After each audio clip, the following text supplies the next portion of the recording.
கடந்த 20 ஆண்டுகளாக கோமா நிலையில் இருந்த சவுதி அரச குடும்பத்தை சேர்ந்த இளவரசர் அல்வலீத் பின் கலீத் பின் தலால் அல் சவூத் தனது 36வது வயதில் காலமானார். இளவரசர் கலீத் பின் தலால் தூங்கும் இளவரசர் என அழைக்கப்பட்டு வந்தார் என்பது குறிப்பிடத்தக்கது. 1990 ஏப்ரலில் பிறந்த அவர் சவுதி பேரரசர் கலீத் பின் தலால் அல் சவூத் என்பவரின் மகனும் புகழ்பெற்ற பணக்கார இளவரசர் அல்வலீத் பின் தலானின் உறவினரும் ஆவார்.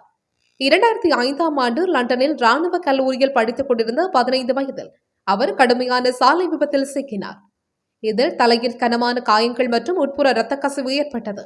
அமெரிக்க மற்றும் ஸ்பெயின் மருத்துவ நிபுணர்களின் தீவிர சிகிச்சையை எதிர்கொண்டும் அவர் முழுமையாக உணர்வில் திரும்பவில்லை. சில சமயங்களில் நுண்ணிய அசைவுகள் காணப்பட்டதால் குடும்பத்தினர் மீளும் நம்பிக்கையை இழக்கவில்லை.